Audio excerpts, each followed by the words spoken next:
संत शिरोमणि आचार्य गुरुवर विद्यासागर जी महाराज की जय। नवाचार्य श्री समय सागर जी महाराज की जय। अरहम योग प्रणेता पूज्य मुनि श्री प्रणम्य सागर जी महाराज की जय। ओम अरहम नमः। स्वाध्याय प्रेमी बंधुओं, युग श्रेष्ठ आचार्य भगवान श्री 108 विद्यासागर जी महाराज के सरस्वती पुत्र अभीक्ष्ण ज्ञानोपयोगी प्राकृत विद्य अरहम योग प्रणेता मुनि श्री प्रणम्य सागर जी द्वारा रचित नई छड़ाला का अनूठा स्वाध्याय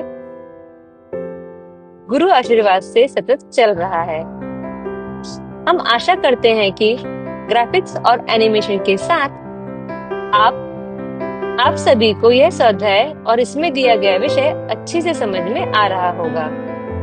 प्रथम दाल के स्वाध्याय में हम 4 गतियों के दुख क्रम से जान रहे हैं और उत्तम श्रावक कुल में एक स्वस्थ शरीर के साथ जन्म की दुर्लभता और इसे सार्थक कैसे बनाए को भी समझ रहे हैं। अब चलते हैं नई छड़ाला प्रथम ढाल की कक्षा की ओर।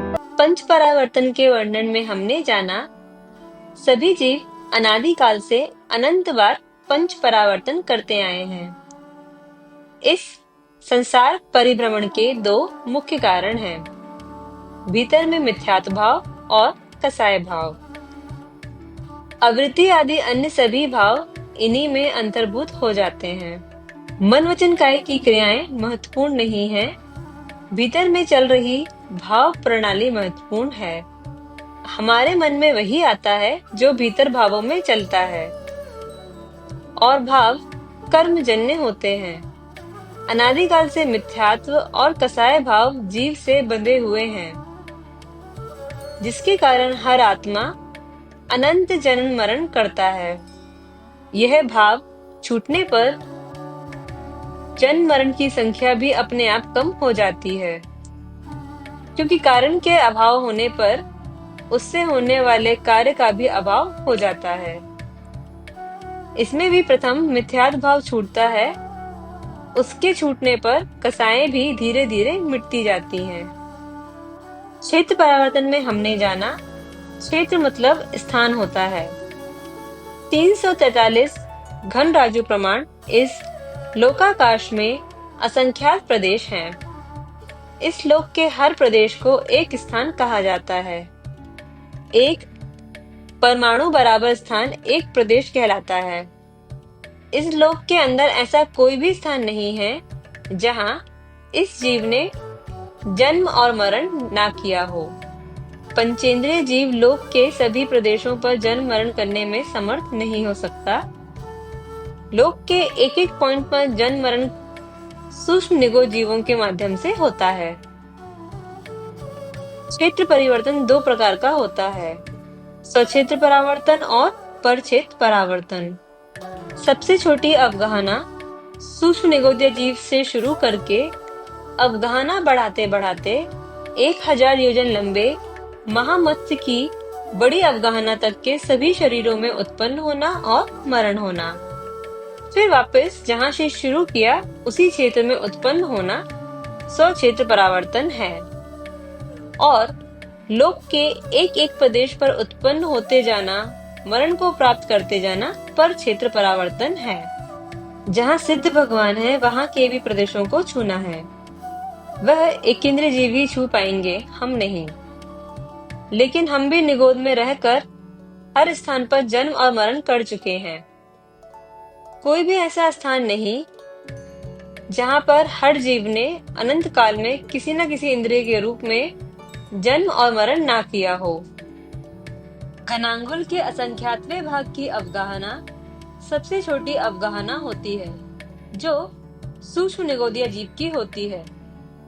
जब उस जीव के असंख्यात प्रदेशों में से 8 मध्य प्रदेश लोक के मध्य प्रदेश पर स्थित हो जाएं, फिर अवगाहना के जितने प्रदेश हैं उतने बार जन्म मरण पूरे होने पर एक प्रदेश आगे खिसके, फिर उस पर अवगाहना जितने ही जन्म मरण करके फिर से एक पॉइंट आगे खिसके, ऐसे करते करते लोक के सभी असंख्यात प्रदेशों को पूरा कवर करके वापस उसी मिडिल पॉइंट पर आ जाए, इसका नाम एक क्षेत्र परावर्तन है। यह ना तो कोई करवाता है और ना जीव स्वयं अपनी बुद्धि से करता है। तीन लोक में चार हैं, मंगल शरण श्रेष्ठ, अरहत सिद्ध व साधु गण, धर्म जैन जग ज्येष्ठ। तीर्थंकर जिन देव की, जिन वाणी को ध्याय, सार्वधर्म संक्षेप से, कहूँ चित्त हुलसाए। जन्म मृत्यु से रहित जहान, क्षेत्र बचाना तू यूं जान।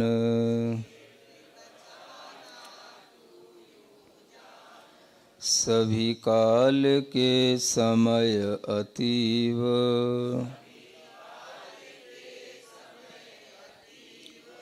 जना मरा है हर एक जीव।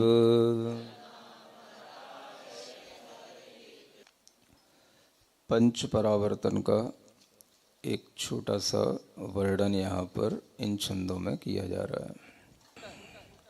जब लोक का एरिया देखते हैं तो लोक का एरिया बहुत बड़ा है और वहां पर जन्म और मरण करने के लिए उन सब स्थानों को छू करके आना और वहां पर अपनी एक उपस्थिति दर्ज कराना कि मैं भी इन प्रदेशों में जन्म ले चुका हूं, मैं भी इन प्रदेशों में मरण कर चुका हूं, ये काम पंचेंद्रियों के बस का नहीं है। ये काम किसके बस का है?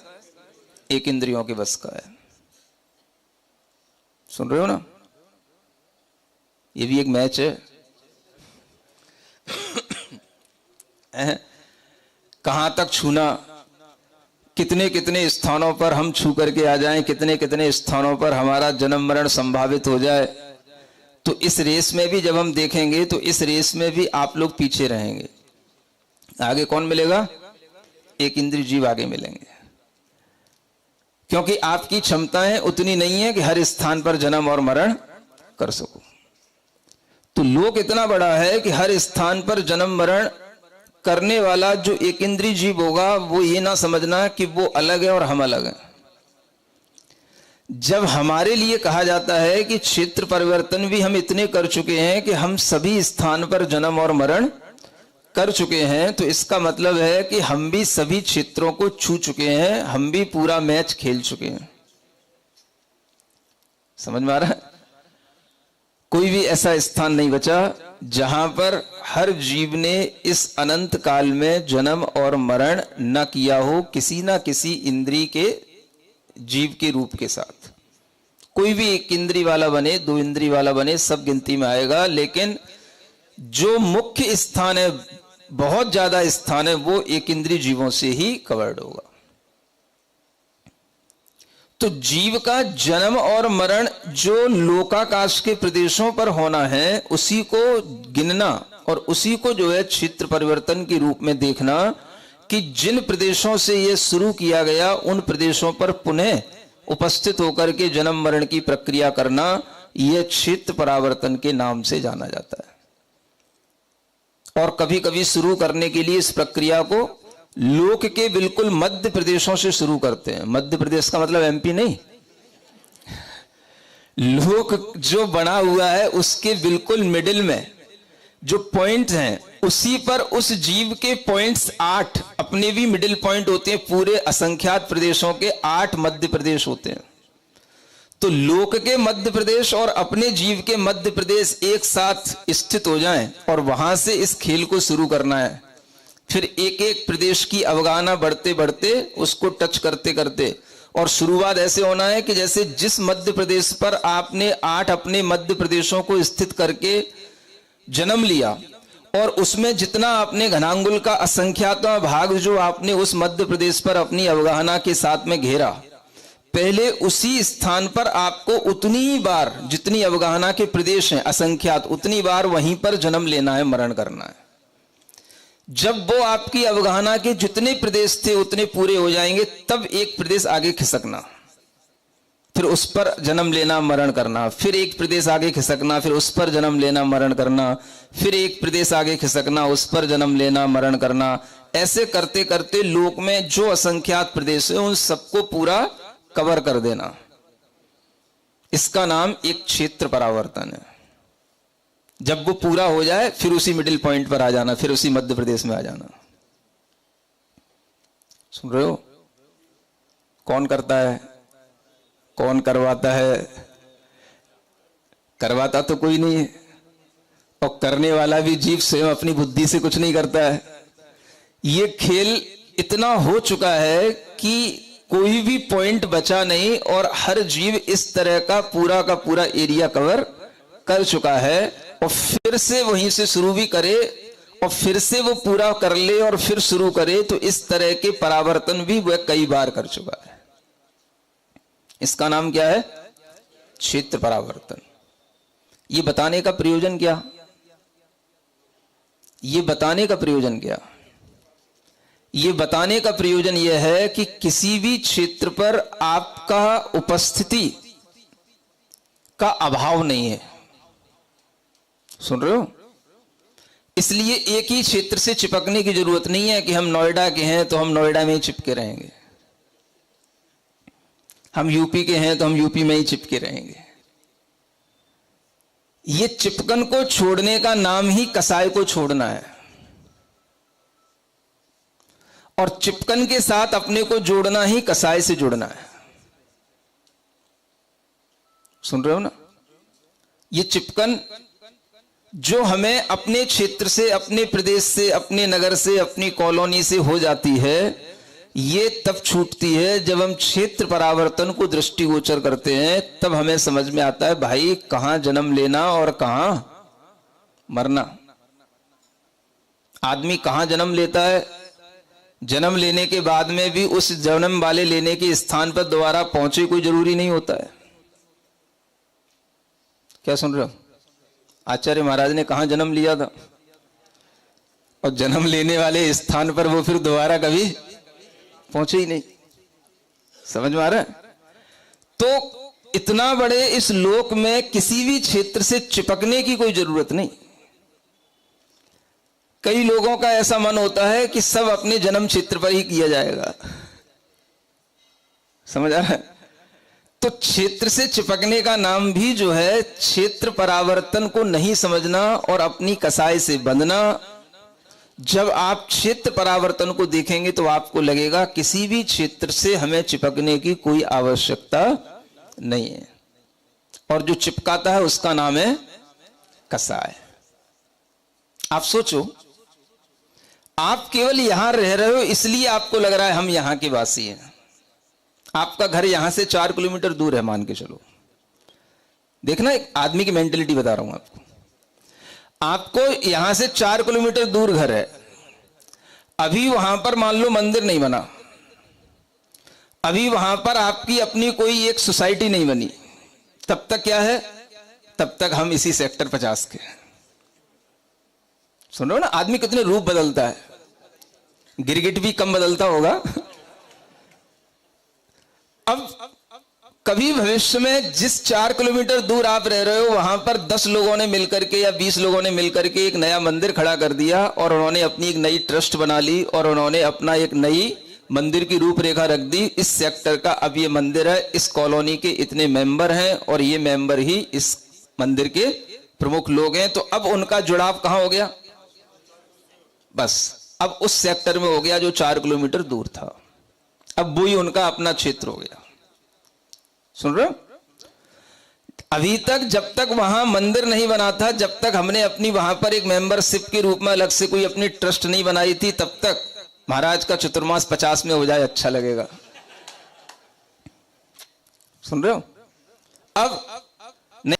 तो इस तरीके की चीजें लोग परिवर्तन के साथ में चाहते हैं, परिवर्तन करते हैं। ये भी एक क्षेत्र परिवर्तन है, ये आप करते रहते हो। लेकिन ये क्षेत्र परिवर्तन भी कहीं ना कहीं अपनी कसायों से ही होता है। और जब हम पूरे क्षेत्र को देखते हैं कि दुनिया में ऐसा कोई क्षेत्र नहीं है जहां पर हम ना रहे हों, जहां पर हमने जन्म ना लिया हो, जहां पर हमारा मरण ना हुआ हो, तो हमें किसी भी क्षेत्र से कोई लगाव ना रहे, इसके लिए हमें क्षेत्र परिवर्तन का विचार करना चाहिए। नहीं समझ आया? गम कहां है? गम, चिपकन जिसको बोलते हैं ना, वो कहां है? वो तो हमारे भावों में, विचारों में। विचार कहां से आ रहा है? वो कसाई के उदय से आ रहा है। अब अगर हम उसको नया ज्ञान दे करके उस कसाई को हम मंद कर पाएंगे तो इस क्षेत्र परावर्तन को समझने का प्रयोजन बैठता है। द्रव्य परावर्तन, क्षेत्र परावर्तन, काल परावर्तन, ये आचार्यों ने क्यों बताए? इसलिए बताए कि आप इतना ही मत सोचो जितना आप यहां सोच करके बैठे हो, अपनी बुद्धि में सोच रहे हो। अपनी दिमाग को और खुला रखो। हम अपने माता पिता कर को छोड़ करके आए, यहां पर जॉब कर रहे हैं, अपना घर बनाया, माता पिता कहीं और रह रहे हैं, हम कहीं और रह रहे हैं। सुन रहे हो? ये सब हमने किया। और जब हम बड़े हुए थे तो उस समय पर माता पिता के साथ रहते थे, तब यही लगता था कि माता पिता ही हमारे लिए मुख्य हैं। आज क्या हो गया? माता पिता छूट गए, क्योंकि हमारी अपनी जरूरतें, हमारा अपना रहने का तरीका, और हमें अपनी सुविधाएं पहले देखना है, माता पिता की बाद में। तो हमारे मन में जब परिवर्तन आया तभी तो हमने ये कार्य किया। और जब ये कार्य किया तो हम जहां उत्पन्न हुए थे उस जगह का मोह भी छोड़ करके अब यहां बैठे। लेकिन हमारी इतनी खराब आदत है, हम जहां बैठ जाते हैं वहीं पे मोह करने लग जाते हैं। नहीं समझ में आया? जैसे मक्खी होती है ना, वो उड़ती रहती है, ऐसा लगता है जैसे उस मक्खी को किसी से मोह नहीं है, लेकिन जहां बैठ जाएगी फिर वो वहीं बैठेगी बार बार आके। समझ में आ रहा है? तो मक्खी का मोह कहीं चला नहीं गया, उससे ढूंढना पड़ता है कि भाई कहां बैठ जाऊं। जहां उसे अपने बैठने का स्थान मिला वो वहीं बैठ गई, वहीं पर आकर के बार बार बैठेगी, वहीं पर आएगी, फिर जाएगी, वहीं पर घूमेगी। ये उसका अपना मोह है, यही उसकी अपनी चिपकन है, यही कसाय है। अब आप इस क्षेत्र परावर्तन से ये विचार करें कि आपका मोह, आपकी कसाय क्या किसी क्षेत्र के परिवर्तन से छूट जाती है या बढ़ जाती है? आप कहोगे महाराज कोई बैंक में काम करने वाला आदमी हो तो वो हर 3 साल में शायद, हाँ 3 साल में ना, हाँ उसका ट्रांसफर होता रहता है ना, हर 3 साल में छोड़ता रहता है। परेशान हो जाते हैं उसके बच्चे भी कि कहाँ पढ़ा रहा था, वहां की टीसी निकालो, वहां पे फिर लगाओ, फिर ये करो वो करो, लेकिन उसको करना पड़ता है, कर लेता है। किसके कारण से? वो भी एक मोह रहता है, उसी से अपना गुजारा चल रहा है। और अगर अपनी पोस्टिंग होगी तो इसी बेस पर होगी कि भाई ये कितना ट्रांसफर इसका हो चुका, कितनी लंबी इसकी प्रैक्टिस हो चुकी, तो इसलिए करना है, तभी आपको कोई अच्छी पोस्ट भी बढ़कर के मिलेगी। तो वह उस कारण से सब कर लेता है, सब झेल लेता है, लेकिन फिर भी यूं नहीं कह सकते कि वो अपने मोह और कसाय को छोड़ रहा है। वो जहां जाएगा तो 3 साल में वहीं पर वह फिर से चिपक जाएगा, फिर उसको वहां से हटाया जाएगा। उसको कष्ट तो होगा लेकिन हट तो जाएगा। सुन रहे हो ना? आपकी दशा उससे भी ज्यादा गई बीती है। आपने एक स्थान बना लिया, अब तो क्या बोलते हो, जिएंगे यहीं, मरेंगे यहीं। हाँ, जीना यहां, मरना यहां, इसके सिवा जाना कहां, बस। तो ये आपकी मानसिकता बन गई, बस यहीं पे जीना है, यहीं पे मरना है। अब अगर आपको कुछ ये सोचने में आए कि भाई हमें इस क्षेत्र से क्या लेना देना है, जन्म मरण तो हमारा अनेकों बार हर क्षेत्र पर हो चुका है, किसी भी क्षेत्र से चिपक करके हम राग द्वेष कसाय को क्यों बढ़ाते हैं? ये क्षेत्र परिवर्तन का प्रयोजन इस तरह से हमारे चिंतन में आए तो हमें किसी भी क्षेत्र से लगाव ना हो। समझ आ रहा है? कसाय हम खुद छोड़ेंगे तो छूटती है, ट्रांसफर करने से कोई कसाई तो नहीं छूटती है, वो तो परवश होकर के ट्रांसफर हो रहा है, इसलिए उसे जाना पड़ रहा है। लेकिन अगर वही हम अपनी कसाई छोड़ करके भाई कहीं भी रह जाएं, कहीं भी हो जाए, हमें किसी क्षेत्र से मतलब नहीं, हमारा मतलब तो अपने मिथ्यात्व और कसाई की कमी से है, वो कैसे हो ये देखना है, किसी भी क्षेत्र में हो। इसी तरह से आचार्य कहते हैं काल परावर्तन होता है। इस काल परावर्तन में भी इसी तरह की पूरी बात बताई जाती है। अब काल का मतलब क्या? इस काल चक्र में मुख्य रूप से दो तरह के काल चल रहे हैं, एक उत्सर्पणी काल होता है और एक अवसर्पणी काल होता है। और हर काल के 6 भेद हैं, 6 चक्र, 6 उसके आरे हैं। तो 6 आरों से एक उत्सर्पणी काल पूरा हो रहा है, फिर उसी से एक अवसर्पणी काल पूरा होगा, और ये पूरा काल मिलकर के कल्प काल कहलाता है, और ये चक्र चलता रहता है। जैसे अभी ये अवसर्पणी काल चल रहा है। अवसर्पणी काल का कौन सा आरा चल रहा है? 5वां आरा चल रहा है, पंचम काल जिसको बोलते हैं। इसके बाद एक 6वां आरा आएगा, वो शुरू होगा। उसके बाद फिर उत्सर्पणी काल का पहला, दूसरा, तीसरा, चौथा, 5वां शुरू, 6वां शुरू होगा। फिर 6वें के बाद फिर से अवसर्पणी काल का पहला, दूसरा, तीसरा, ये सब शुरू हो जाएगा। तो ये चलता रहता है, एक काल चक्र है। अब इस काल परावर्तन को समझने के लिए आचार्य कहते हैं, आप सपोज करो कि किसी उत्सर्पणी काल के प्रथम समय में आपका जन्म हुआ। कौन सा? कोई भी ले सकते हैं, शुरुआत कहीं से भी कर सकते हैं, उत्सर्पणी से, अवसर्पणी से, हम उत्सर्पणी से करके चलते हैं। मानो उत्सर्पणी काल के प्रथम समय में आपका जन्म हुआ, वो सिर्फ जन्म हुआ, ठीक है ना। अब आपने अपनी जितनी उम्र के साथ में उस काल में उस टाइम पर जन्म लिया था, वो आपने अपनी आयु जी ली, आपका मरण हो गया, काल तब तक बहुत निकल गया। सुन रहे हो? अब वो जो काल निकल गया आपकी आयु का, वो अब उत्सर्पणी काल में दोबारा आने का नहीं।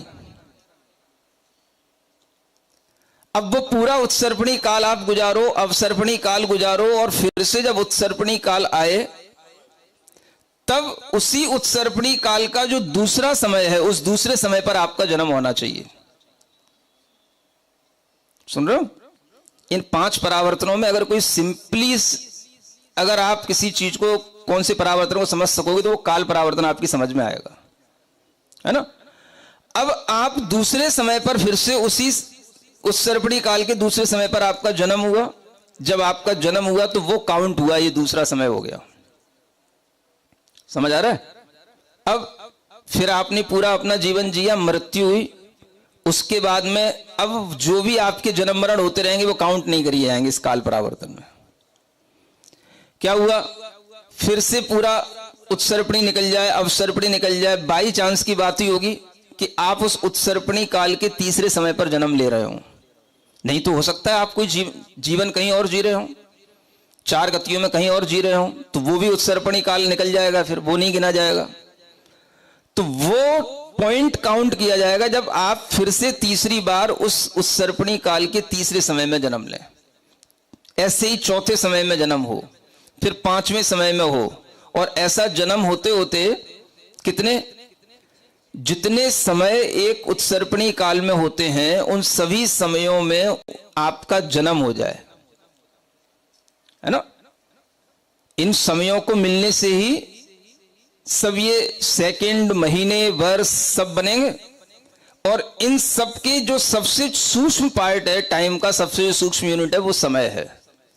तो हर एक समय पर आपका जन्म हो जाए, ये एक पूरा काल फुलफिल हो जाए, और फिर उसके बाद में इसी तरह से हर एक समय पर मरण हो जाए, तब जो है एक काल परावर्तन पूरा हो जाए। समझ आया कि नहीं आया? है? जैसे मान लो अभी अपन जीवन जी रहे हैं, ये सब अपना काल फोकट में जा रहा है, ये काल परावर्तन में नहीं गिना जाएगा। नहीं समझ में आ रहा? हाँ, जिस समय पर हमें जन्म लेना हो उस समय पर वह जन्म लिया जाएगा, तो वह जो है उसकी काउंटिंग में आएगा, और उसके साथ उसका आगे का संबंध जुड़ेगा। तो इतना जन्म हो जाना, हर एक समय पर जन्म और हर एक समय पर मरण होने पर जब ये काल चक्र पूजा हो जाए, उत्सर्पणी का भी और अवसर्पणी का भी, तब एक काल परावर्तन पूरा समझ लेना। अब ऐसे परावर्तन भी कितने? तो अनेकों बार, अनंतों बार ये भी हो चुका है। तो ये काल परावर्तन हमें क्या सिखाता है? काल का परावर्तन तो होता ही रहता है ना। अब हम चलो इस काल परावर्तन को थोड़ा रख दे एक जगह, दूसरा काल परावर्तन हमें दिखाई देता है ना। ग्रीष्म काल, वर्षा काल, शीतकाल, ये परावर्तन भी हमने कितने कर लिए? जितने बड़े हो गए अपन, जितनी उम्र हो गई उतने तो हो ही गए ना। समझ आ रहा है ना। और हर एक वर्ष में आपको ये परावर्तन करने होते हैं। अब इन परावर्तनों में काल परावर्तन के माध्यम से अपने को क्या सीखने को मिलता है? भाई किसी भी काल में भी मत चिपको। देखो, धर्म को अगर प्रायोगिक रूप में देखोगे तो आप सुखी रहोगे हमेशा। धर्म क्या कहता है? किसी भी काल से मत चिपको। काल भी जो है आपके लिए दुख देने वाला हो सकता है, अथवा जब जब आपको किसी भी चीज से दुख मिले, द्रव्य से, क्षेत्र से, काल से, तो आप इसी तरह के परावर्तनों का विचार करके उससे अपनी चिपकन हटाओ। क्या समझ आ रहा है? अब हम किससे चिपके रहते हैं? हम काल से ही चिपके रहते हैं। हर काल में अपना जन्म मरण हो चुका है ये तो याद नहीं रहता, लेकिन हमें आगामी काल में क्या होना है, आगामी काल हमारा कौन सा आना है, आगामी काल में हमें क्या मिलना चाहिए, इस पर हमारा दिमाग रहता है।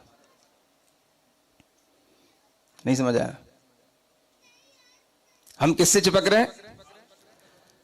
हम काल से चिपक रहे हैं। मानो जैसे कि अभी सबके लिए लग रहा है वर्षा काल, वर्षा काल, तो ये भी एक काल ही है ना। अब इससे चिपक रहे हैं, वर्षा काल चाहिए। भाई वर्षा काल में तुम्हें क्या मिल जाएगा? देखो, आपके लिए ऐसा ऐसा मैंने कई बार देखा है, लोगों ने अपनी भावना से कुछ जबरदस्ती पाने की कोशिश की, पा लिया। समझ आ रहा है? अचानक से उन्हें ऐसे काम आ गए कि 3 महीने के लिए वो पेरिस चले गए, 3 महीने के लिए जर्मनी चले गए, हो गए चतुर्मास पूरा। हमें यहां बिठा गए, महाराज क्या करें, वहां बहू की डिलीवरी होने वाली है, बुला रही है, जाएंगे तो तुरंत तो आना होता नहीं है, 3 महीने तो लगेंगे ही, वहां जाना है मुझे। तो काल परावर्तन हमें क्या सिखाता है कि भाई किसी भी काल से चिपकने की जरूरत नहीं है। किसी काल विशेष में ही आपको कोई उपलब्धियां होंगी। ऐसा तो नहीं कहा गया कि भाई सम्यक दर्शन आपको वर्षा काल में ही मिलेगा। एक सोचने की बात है, हम किस धारणा से जीते हैं। ऐसा तो नहीं कहा गया कि सम्यक दर्शन की प्राप्ति के लिए आपको ग्रीष्म काल उचित नहीं है, वर्षा काल ही उचित है। सम्यक ज्ञान की प्राप्ति आपको केवल वर्षा काल में ही होगी, जब महाराज का चतुर्मास होगा तभी होगी, और वैसे 4 महीने फुर्सत में रह जाए तो नहीं होगी। नहीं, एक सोचने की बात है। क्यों नहीं मिलेंगे भाई? जब 1 महीना मिल सकता है तो 4 महीने भी नहीं मिल सकते? क्यों नहीं मिलेंगे? पहले 1 महीना तो बचा लो। जब 1 महीना आप अच्छे ढंग से पचाने की मानसिकता में आएंगे, 1 महीने में आपको जितना लड्डू खिलाया जा रहा है वो खा पाएंगे, समझ आ रहा है? तो आगे देखना पड़ेगा। हाँ भाई, आप 4 महीने की भी क्षमता रखने वाले लोग हैं, 4 महीने भी मिल जाएंगे। सामने वाले की क्षमता भी तो देखी जाती है। आपको केवल यह मनोभाव होना चाहिए कि हमें अपने भाव सुधारना है। पंच परावर्तन का यह स्वरूप अगर हमें इस क्षण समझ में आ जाए तो इस क्षण हमें सम्यक दर्शन हो सकता है। इस क्षण ही हमारे जीवन की सबसे बड़ी उपलब्धि हो सकती है। और अगर हम इस धारणा में हैं कि नहीं, हमें केवल लाभ लेना है तो चतुर्मास में ही लेंगे, चतुर्मास में ही लेंगे, तो जिसने आज का समय खो दिया वह आगे भी कभी कुछ नहीं कर पाएगा। देखो, सत्य बात तो यही है। जिसको सम्यक दर्शन का भाव लेना है, जिसको अपने मन की विशुद्धि बढ़ाना है, उसके लिए तो भाई कभी भी समय मिले, और हमारे लिए यही अच्छा समय है कि आज हमारी भी योग्यता है सुनने की, आपकी भी योग्यता है, हम और आप मिल गए, ये सबसे अच्छा समय है। भविष्य किसने देखा? कब किसको सूतक लग जाए, कब किसका एक्सीडेंट हो जाए, कब किसको बेड रेस्ट करने को डॉक्टर बोल दे 4 महीने के लिए, कब किसका क्या हो जाए क्या पता, कब कोरोना आ जाए, कब क्या हो जाए, सब ताले लग जाएं घर घर में। तो हम आज जो मिल रहा है आज के समय में, जो हम जीना चाहते हैं, हमें उस पर पूरा ध्यान देते हुए अगर हम जीने का मन करते हैं तो हमें आज ही वो उपलब्ध होता है, हो सकता है और होना चाहिए। ओम अरहम नमः। आइए आज की कक्षा का क्विक रिवीजन कर लेते हैं। क्षेत्र परावर्तन से हमने सीखा, दुनिया में ऐसा कोई क्षेत्र नहीं जहाँ पर हम न रहे हों, जहाँ हमने जन्म न लिया हो, मरण न किया हो। यह समझकर हमें किसी एक स्थान से चिपकना नहीं चाहिए। यह हमारा क्षेत्र है। इस प्रकार का क्षेत्र से चिपकने का काम कषाय करती है। जिनका ट्रांसफ़र होता रहता है वे दूसरी जगह चले तो जाते हैं, पर अपना मुंह और कषाय नहीं छोड़ते। और कुछ लोग तो जहाँ जन्म लेते हैं वहीं पर मरना चाहते हैं। परावर्तन से हमें यह सीखना चाहिए कि हमें किसी क्षेत्र से लगाव नहीं करना है। काल परावर्तन में हमने जाना, काल दो तरह से चलते हैं, उत्सर्पणी काल और अवसर्पणी काल। यह काल के 6 आरे होते हैं, दोनों मिलकर कल्प काल कहलाता है। अभी अवसर्पणी काल का 5वां आरा चल रहा है, जिसे पंचम काल बोलते हैं। इसके बाद 6वां आरा आएगा। इसके बाद उत्सर्पणी काल का पहला, दूसरा, तीसरा, चौथा, 5वां, 6वां आएगा और एक काल चक्र पूरा हो जाएगा। इस तरह काल चक्र चलता रहेगा। काल परिवर्तन समझने के लिए हम शुरुआत उत्सर्पणी या अवसर्पणी कहीं से भी कर सकते हैं। टाइम की सबसे सूक्ष्म यूनिट समय होती है। यदि हम माने कि उत्सर्पणी काल के प्रथम समय में हमारा जन्म हुआ, जितनी आयु हमारी थी उतना काल निकल गया, वह अब उत्सर्पणी काल में दोबारा नहीं आएगा। अब पूरा उत्सर्पणी काल गुजरे, अवसर्पणी काल गुजरे और फिर उसी उत्सर्पणी काल के दूसरे समय में हमारा जन्म हो, यह बाई चांस की बात होगी। नहीं तो हो सकता है हम उस समय कहीं और जी रहे हों और उत्सर्पणी काल का वह समय निकल जाए।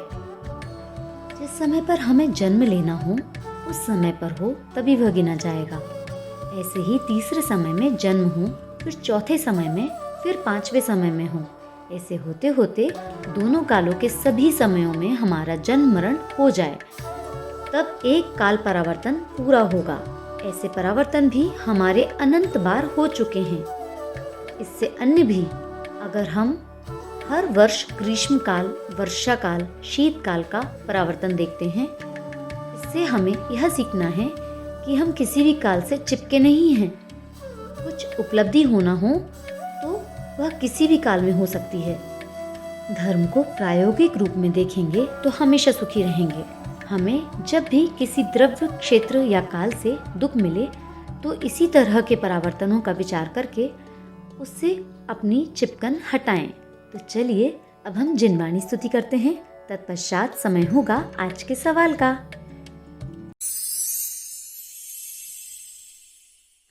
सिरिजिणवाणी जग कल्याणी जग जन मदतम मोहरी जनमण हारी गढ़हर हारी जम जरा भव रोग हरी तिथ्य राणम दिव्य झुणिम जो पड़ई सुणई मय्ये धारई राणम सौख मणंतम धरिय सासद मोक्ष पदम पावई सासद मोक्ष पदम पावई। नई चढ़ाला आज का सवाल प्रतियोगिता में आप सभी का स्वागत है। आज का सवाल है, पंच परावर्तन में क्या नहीं आता? द्रव्य, क्षेत्र, काल, भाव या स्वभाव। कल के सवाल का सही उत्तर है 343 घन राजू। आप अपना जवाब हमें कल शाम 5 बजे तक भेजें। 3 भाग्यशाली विजेताओं को मिलेंगे आकर्षक उपहार। अपना जवाब भेजने के लिए लिंक पर जाएं या QR कोड स्कैन करें। ओम अरहम नमः।